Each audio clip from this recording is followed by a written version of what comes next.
And welcome back to the Market Wolf, where I give you the best bear case, the best bull case, and my opinion. Today we're going to start out looking at the United States dollar, the DXY. And as you can see, we have been in a descending channel for quite some time now. And we just broke out of that channel today. We've been working our way up after a bounce off. And I want to just zoom in here, and I want to specifically show you some very strange things that have been happening. This is why it's important to pay attention to the DXY, because the dollar, not all the time, but in many instances, is the inverse of the S&P 500, some of the other markets, and also cryptocurrency. Now, that's not a hard and fast rule, but generally speaking, it is something you can look at. And as you can see here today, we really just kind of shot. You've got a really strange candlestick here. Very strange candlestick where the wick is way down. And when we go look at some of the other charts later, especially for cryptocurrency, you're going to notice that you're going to see it on Bitcoin. You're going to see it on Hbar. I am going to begin regularly covering here not only the S&P 500, but also Hbar. And if you have another cryptocurrency you might be interested in, I will cover that. The only cryptocurrency I'm not going to cover here is going to be XRP, because there's a gentleman I know. He's great with XRP, and I'd be happy to introduce you to his channel. But that said, I am primarily going to be covering Hbar. I'm not going to be covering a ton of different cryptocurrencies. I will occasionally look at some of the other banking coins that are going to be compliant, and those are the ones really that I'm interested in. And if the Market Wolf is interested in those cryptocurrencies, then perhaps you should be as well. Now you can see right now the DXY, we're on the 2-hour here. We're trying to get a bounce off of the 20-day. And we're at the 102.347. And if we slip past this on the 2-hour, then we could be in trouble. The momentum is showing maybe a little bit of a divergence here. We're headed maybe back down now. We're not getting that bounce that likely some have anticipated. The stock market is very strange right now. We are in the portion of a market cycle where we're going to begin seeing layoffs. And not only is the Fed doing quantitative easing, but they're also tightening. But they're actually doing more easing than tightening. So really this is just QE all over again, which is why we're beginning to see a bounce in the market and a bounce in crypto as well. So what we're waiting to see here is what the dollar is going to do. Is it going to go back down into this descending channel? Let's check the 30-minute time frame and take a look at that very briefly here. And on the 30-minute time frame, we can see that we've lost the 20, we've lost the 50-day, and we're kind of putting along on the 102.347. We're definitely in the middle of a downturn on the MACD. It could turn up again.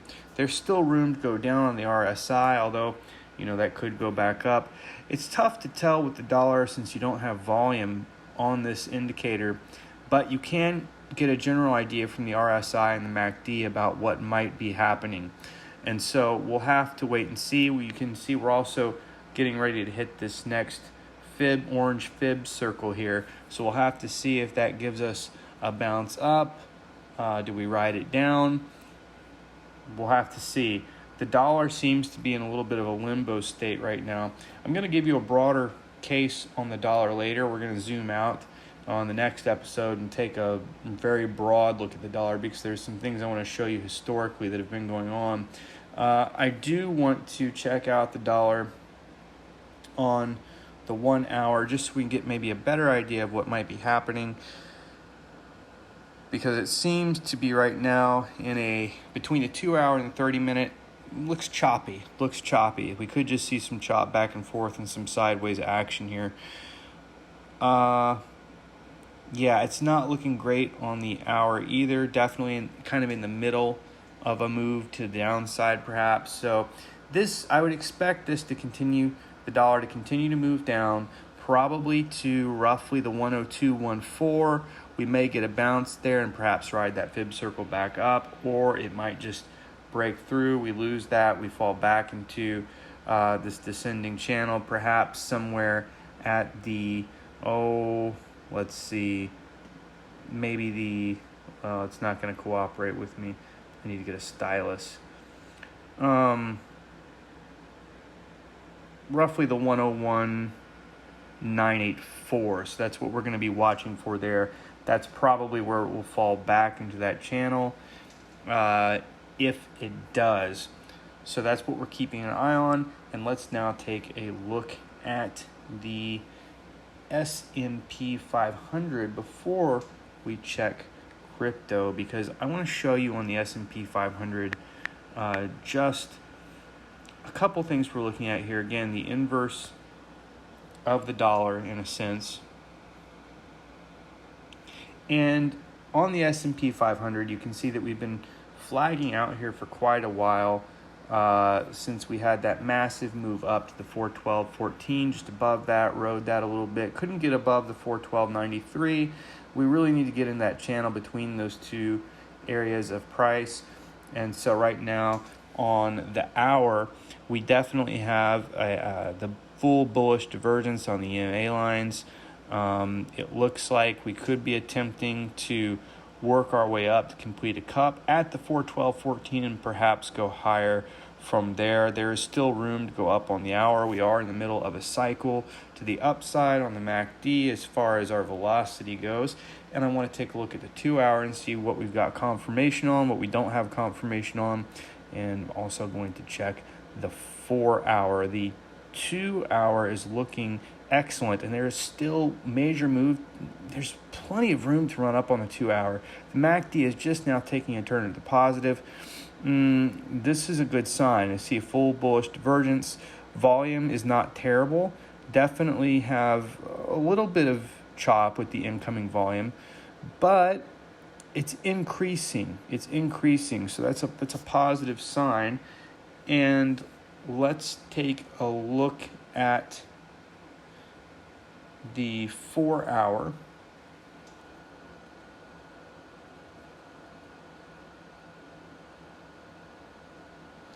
And when we look at the 4 hour, also looking very nice there. Full bullish divergence. You've really got a great looking set of candles there, stacked right up on top of each other, sitting at the 409.96, and just below that the candle is just above the 409.77, where it had essentially left off, somewhere in between those two price movements. And it looks like the 4 hours winding down in momentum as far as to, it's been on the negative side, but it looks like that's winding down. It might start having an uptick. Now, the one problem I see here on the 4 hour is that we are a little hot. We're not overly hot by any means of the imagination as far as the RSI goes. We can definitely break way up.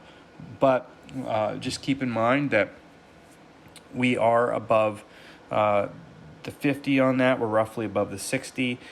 And let's see, what else am I seeing here? Volume is steady.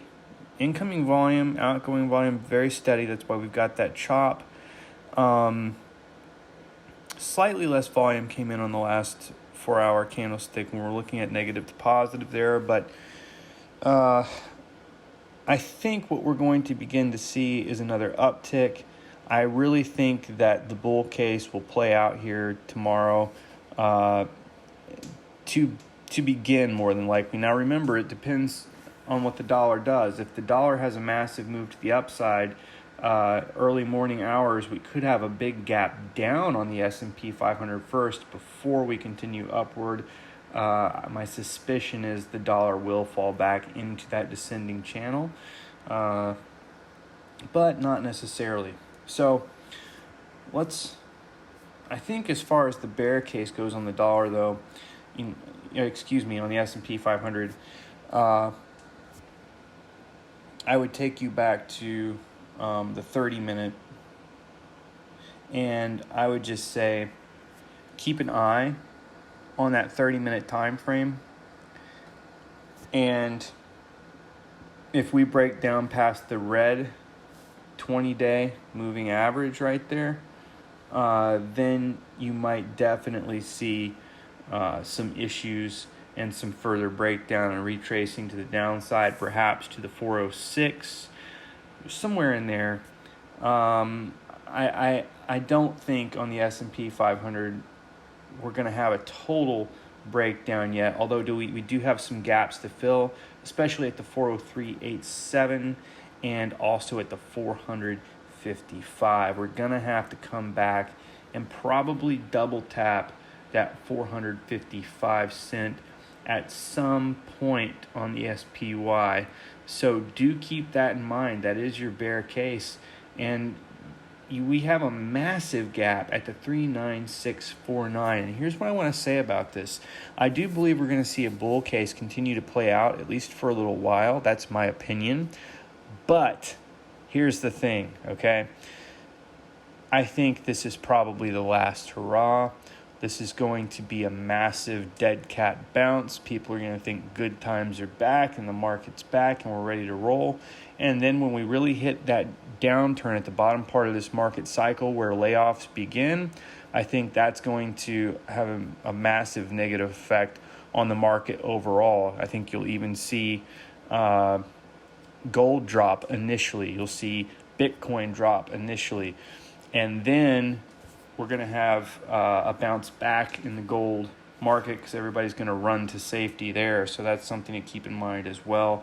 Whether Bitcoin continues historically to kind of show us the same movements is something we're going to have to keep an eye on. And that said, I do want to go check out Bitcoin now. And then we will take a look at Hbar. And this episode will be a little bit longer because I'm covering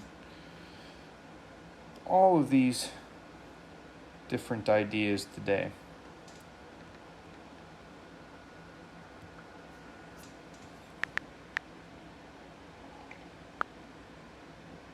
What I will try to do from now on is consolidate my updates into smaller updates about each individual idea. But right now I want you to see that this is why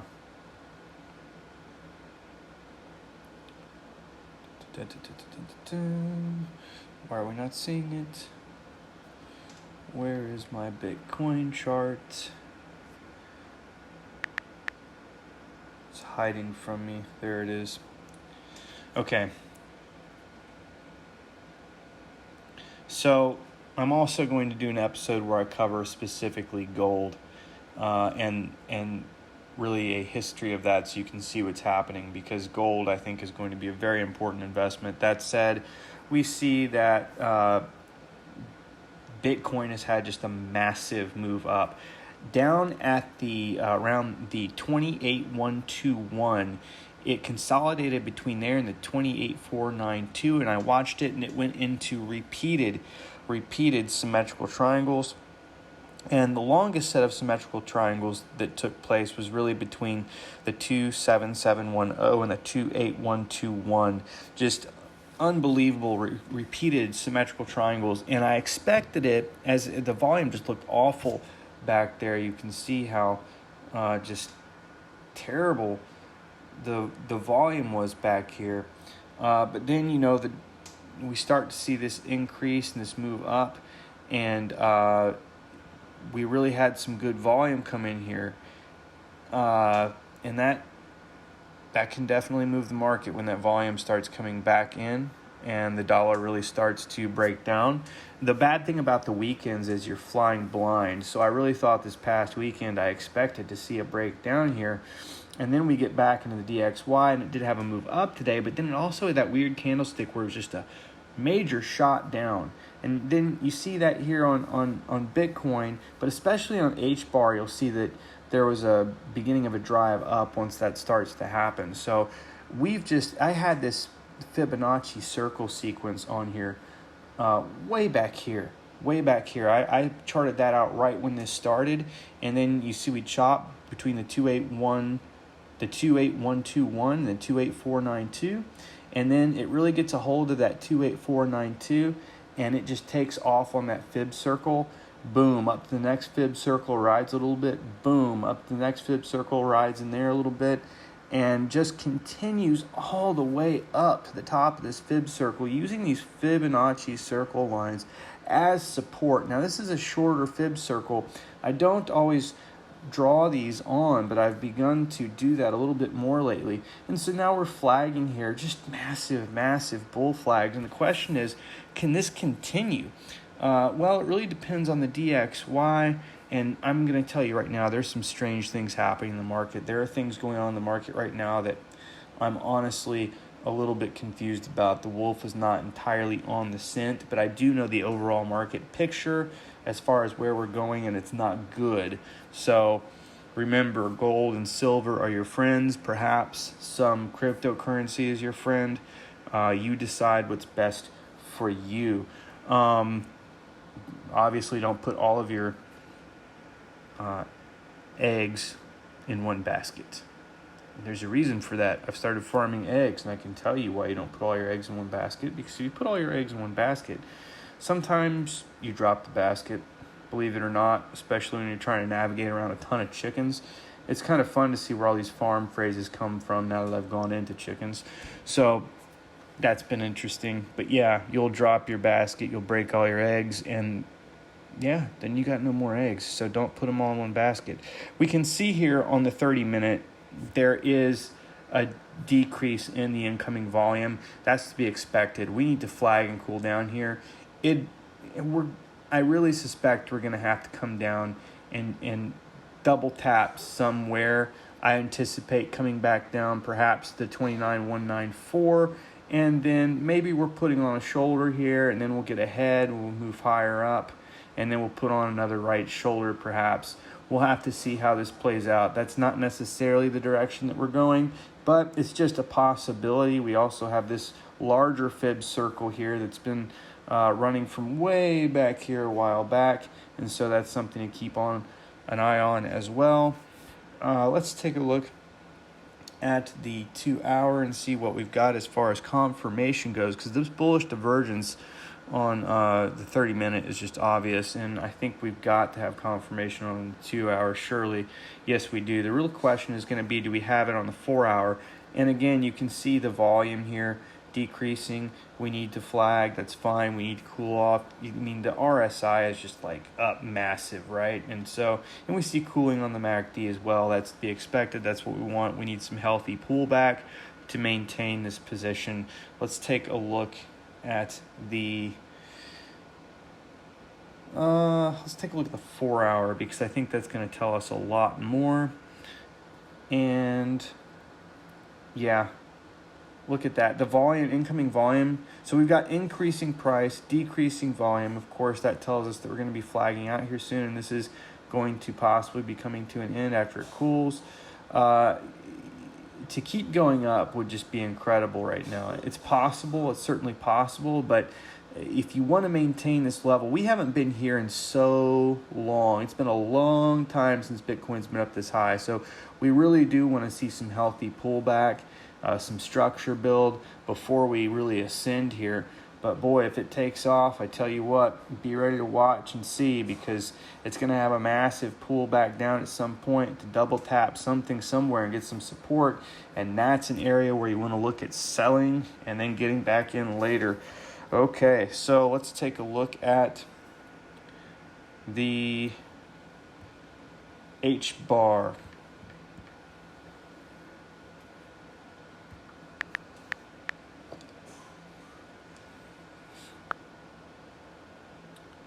Hbar US dollar index, and I know a lot of people use Tether, and I do tend to use that sometimes, but I've been using the US dollar more for some reason. I don't know why, but you can see here on Hbar,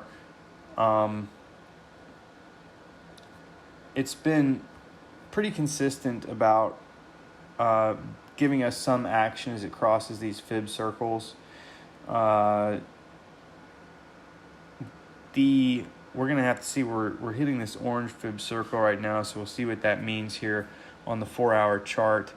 But on the 4-hour, we don't really, Hbar is really kind of lagging behind. So it's possible that if Bitcoin continues to do well, if we see it cool a bit, get some more footing and really take off, it's possible Hbar could be a good trade to enter. What I'm looking at right now is the fact that this, let me bring up a arrow here just to point some things out to you that I'm noticing. And I'll tell you what, this to me looks like, it doesn't look like a perfect W reversal, right? It's not something you would really think of as W reversal necessarily, but I've got this area marked here with this line on the 6 cents and 545, so 6,545. So 0.06545 is what I have marked, because I believe if we break below that could invalidate this pattern where I think there's a cup that's trying to form here. So I'm really hoping this is a massive W reversal we're seeing here on the 4-hour. And you can see on the 4-hour, I mean, we've got room to run on the RSI. MACD is trying to wind down a little bit. Hbar is just lagging behind for some reason, and that could make it a potentially, a very good trade. So it could really take off later. It did have a move up today when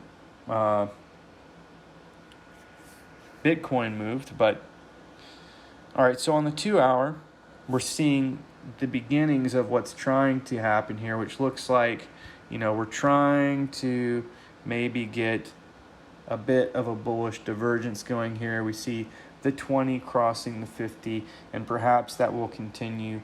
We'll have to see. Remember, a big factor in all of this is always going to be volume, and that's one thing I do not like about this chart. We may go to another Hbar chart just to take a look at the volume. It might be putting in a bounce on the RSI. We don't know, but it's interesting. We'll see if we get some confirmation on that on the 2-hour. I believe we will. I think Hbar is going to continue to putt around at its own pace, and don't forget that Hbar can move, and it has way back here. You want it to be in down here before this happened, and so then sell here and be back in down here somewhere.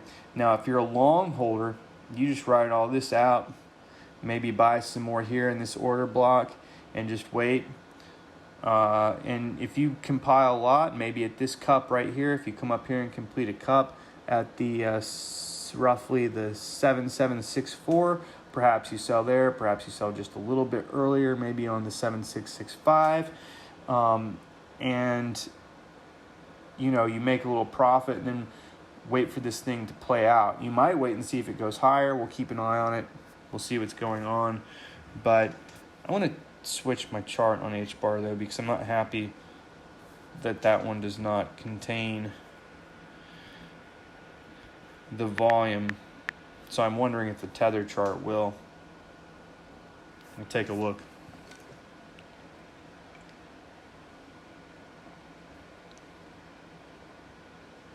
Volume is a very big deal. If you go look at some of my intro Market Wolf videos, you'll see how big of a deal that is. Okay, I'm not really seeing the volume here either. I'm not understanding why. We're not going to worry about it this episode, but I'll definitely have that up next episode. And I want to go over that with you more. But again, here you can see what looks like on this 2-hour chart, the beginning of a W reversal potentially. So we'll see what happens with Hbar. It seems to be lagging behind a little bit, and it may have a massive move up here eventually after it may cool. You may see it cool and start to form what looks like the other side of the W, and then really take off. We've seen Hbar do that before, so that is a possibility. So that's all for the Market Wolf, this update. I'm glad you're here. Please like, subscribe, share, and we will see you next time on the Market Wolf.